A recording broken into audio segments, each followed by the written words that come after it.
Jangan lupa like, comment, and subscribe channel YouTube TVRI Bengkulu dan nyalakan lonceng notifikasinya.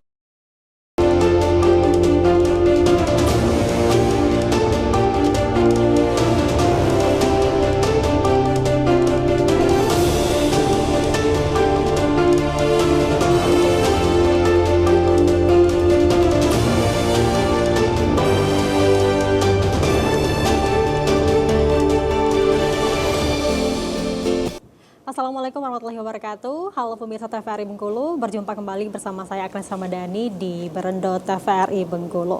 Hari ini kita akan bahas tema yang sangat penting terutama untuk masa depan generasi penerus bangsa, yakni cegah stunting sejak dini. Kita tahu bahwa stunting bukan hanya soal tinggi badan, tapi tentang kualitas hidup anak-anak dan juga generasi penerus bangsa ke depannya. Dan hari ini saya sudah bersama dengan dua narasumber yang luar biasa. Bersama saya ada Bapak Joni Haryadi selaku Kepala Dinas Kesehatan Kota Bengkulu dan juga Ibu Linda Safitra selaku seorang sosiolog yang sudah banyak mengamati dinamika sosial masyarakat ya, termasuk isu stunting dan juga keluarga. Halo, selamat sore Pak Joni dan juga Mbak Linda. Selamat sore, Mbak Agnes. Gimana kabarnya Pak? Baik, alhamdulillah. Gimana kesibukannya akhir-akhir ini Pak? Ya, cukup sibuk ya. Cukup sibuk ya Pak ya? Iya. Baik, kalau Mbak Linda sendiri gimana kesibukannya akhir-akhir ini? Kesibukan seperti biasa, karena saya sebagai salah satu dosen di Universitas Muhammadiyah Bengkulu, itu kegiatan hari-hari saya itu catur dharma perguruan tinggi. Jadi kalau di Universitas Muhammadiyah Bengkulu itu tidak tridharma, tapi catur dharma gitu. Kemudian kegiatan-kegiatan penelitian yang memang 3 tahun belakangan ini saya fokus ke stunting gitu, mulai dari Bengkulu Utara dan pada tahun ini itu saya meneliti stunting di Rejang Lebong. Baik, jadi meneliti juga tentang stunting ya di berbagai kabupaten juga Kabupaten ya? di Bengkulu. Baik, sebelum kita melangkah lebih jauh nih ya, penting bagi kita untuk memahami seperti apa sih definisi dari stunting itu sendiri. Banyak orang yang bilang kalau misalnya anak-anak yang tumbuh kembangnya tidak baik itu sudah stunting. Tapi sebenarnya ciri-ciri stunting sendiri dan juga definisi stunting sendiri seperti apa kalau Pak Joni sendiri? Ya, jadi terima kasih Ibu. Jadi yang dikatakan stunting suatu kondisi ya, suatu kondisi gagal tumbuh pada balita ya. Yang disebabkan karena kekurangan gizi yang kronis dan juga karena penyakit. Hal tersebut terjadi di mana pada usia sejak dalam kandungan sampai anak tersebut 2 tahun ya, berumur 2 tahun itu baru bisa kita intervensi ya. Kalau lewat 2 tahun sebenarnya tidak bisa kita intervensi lagi. Makanya kita terutama pemerintah Kota Bengkulu sangat giat ya untuk sama-sama memerangi stunting tersebut, sehingga mudah-mudahan angka stunting di kota ini bisa menurun. Berarti bisa dideteksi ketika dalam kandungan sampai usia 2 tahun? Ya, sampai usia 2 tahun anaknya. Untuk kondisi saat ini Pak, prevalensinya mungkin dari berapa persen Bapak untuk stunting di Bengkulu? Apakah semakin meningkat atau sama seperti tahun sebelumnya atau seperti apa? Kalau dilihat dari angka ya, dari tahun yang lalu itu ada pengurangan ya. Mana tahun yang lalu ada 6,7% ya angka stunting. Kita Kota Bengkulu ini dalam 3 tahun ini udah signifikan ya pengurangannya, dari mana 22%, 12,7, 6,7, sekarang sudah mendekati di bawah 5 ya, karena waktu 6,7% itu angkanya itu 44 orang. Sekarang terdata di kita 34. Ya, 34 masih ada yang stunting. Target kita zero stunting di Kota Bengkulu. Kita di Bengkulu ini terendah ya angka stuntingnya. 34 sekarang Pak? Ya, 34 orang. Berarti nanti bakal ditekan kembali untuk angka stunting yang ada? Ya, akan ditekan kembali. Untuk sekarang Bapak paling banyak itu berada di kelurahan mana Bapak untuk kondisi stunting yang tidak memungkinkan ya atau sedikit tinggi?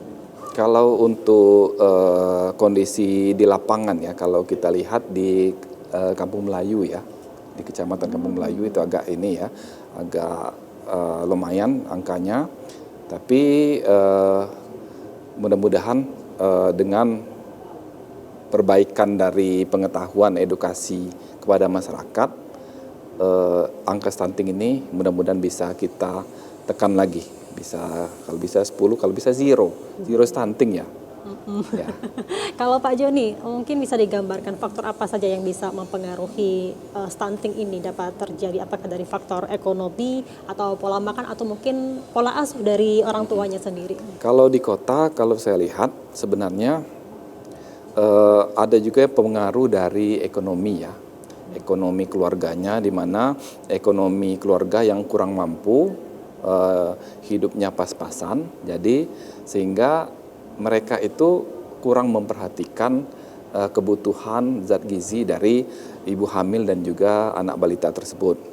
Kemudian juga ada juga beberapa faktor itu kurangnya pengetahuan. Jadi anak-anak dibiarkan saja makan sembarangan ya. Jadi secara ekonomi sebenarnya mampu, tapi ibunya atau keluarganya tersebut tidak memenuhi zat gizi yang dibutuhkan oleh anak tersebut. Jadi ada beberapa faktor. Jadi kebanyakan karena ekonomi. Dari ekonomi keluarga. Ekonomi keluarganya. Baik, kalau dari Mbak Linda sendiri, mungkin dari sudut pandang sosialnya ya, mengapa sih fenomena stunting ini masih terjadi? Padahal kan untuk informasi kesehatan sendiri sudah didapatkan ya, dan juga fasilitas kesehatan sudah memadai seperti itu.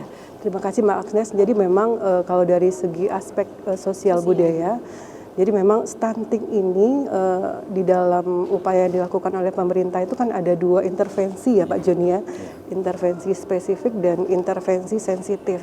Nah yang untuk melihat atau menggunakan pendekatan sosial budaya ini adalah intervensi sensitif. Jadi benar-benar melihat bagaimana cara memberdayakan keluarga, cara memberdayakan masyarakat itu dengan pendekatan sosial dan budayanya.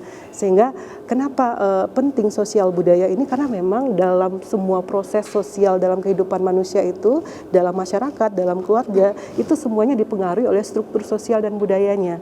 Dan itu terkonstruksi di dalam kehidupan masyarakat, dipertahankan dan disosialisasikan gitu.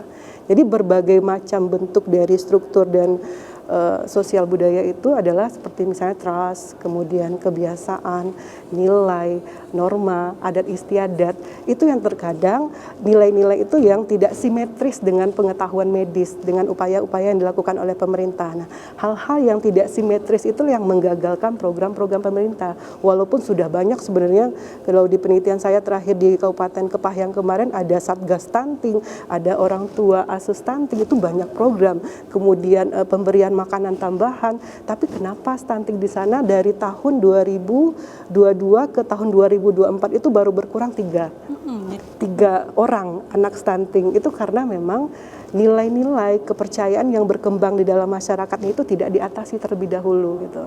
Jadi penting untuk kita melakukan intervensi yang sifatnya berbasis sosial budaya masyarakat. Karena dari hasil penelitian saya begini Pak, sebenarnya terkait ASI eksklusif misalnya, sebenarnya ibu-ibu yang memiliki anak stunting itu paham apa itu ASI eksklusif. Mereka itu bisa menjelaskan dengan baik bahwa ASI eksklusif adalah bahwa tidak boleh diberikan ASI sampai umur 6 bulan gitu. Tapi di sana ada kepercayaan bahwa madu itu dapat membersihkan air ketuban, sisa air ketuban di tubuh bayi. Kemudian madu itu bisa dijadikan sebagai pengganti ASI sebelum ASI ibu berproduksi. Nah ini yang menyebabkan kegagalan itu karena trust yang memang disosialisasikan, itu juga menjadi stock of knowledge bagi dia, pengetahuan-pengetahuan lama yang diperoleh dari neneknya, dari ibunya, itu bertahan sampai sekarang. Kenapa? Aspek sosial dan budaya itu menjadi penting ya, memang menjadi juga program pemerintah ya Pak ya, menjadi intervensi sensitif gitu, karena memang perlu kita melihat lebih dalam seperti apa nilai sosial budaya, struktur sosial yang dibangun oleh masyarakat, apakah simetris atau asimetris dengan pengetahuan-pengetahuan medis gitu, dengan upaya-upaya yang dilakukan oleh pemerintah, seperti itu Mbak Agnes. Berarti balik-balik ke adat istiadat mereka ya, mereka percayai ya, sehingga akhirnya timbullah masalah stunting ini. Iya, karena komponen-komponen penting di dalam struktur sosial budaya itu kan ada kebiasaan, ada kepercayaan, ada adat istiadat, ada nilai norma, bahkan di dalam itu ada mitos-mitos gitu. Nah, itu yang luar biasa gini Pak, saya temukan mitos itu terkait telur. Jadi kan bantuan pemerintah, bantuan BKKBN, bantuan pihak swasta kepada keluarga yang memiliki anak stunting itu telur. Jadi mereka tuh punya mitos kalau anak kebanyakan makan telur itu panas akan menyebabkan bisul. Jadi itu mereka dibatasi untuk mengkonsumsi telur. Kemudian mereka juga memiliki mitos ikan laut itu berbahaya, karena pernah kejadian itu di Bengkulu Utara. Jadi mereka memiliki mitos ikan laut itu beracun. Ada satu kasus anak itu meninggal dan ibu yang sedang mengandung keguguran karena mengkonsumsi ikan laut. Cuma mereka tidak menelusuri lebih dalam ikan laut seperti apa yang mereka konsumsi sehingga ada racunnya. Dan mitos itu berkembang, diterima oleh masyarakat gitu. Padahal sebaiknya baik ya masyarakat Yes. itu. Ya. Sebenarnya ya yang dikonsumsi seperti telur atau ikan laut itu ya baik untuk bayi sebenarnya. ya baik untuk balita gitu dan baik untuk ibu hamil Berarti sebenarnya. informasi yang beredar ini simpang siur ya, balik atau Ya, istiadat. struktur sosial itu kan memang mereka sosialisasikan secara natural, Mbak, di kehidupan sosial budayanya gitu. Baik, berarti nanti Pak Joni bakal menjelaskan ya Pak ya, mungkin apa saja sih makanan yang boleh dikonsumsi oleh si bayi, apakah ini boleh atau tidak seperti yang disampaikan dari Mbak Indah tadi. Baik, kami akan break sejenak. Setelah jeda pariwara berikut ini tetap bersama kami di Berendo TVRI Bengkulu.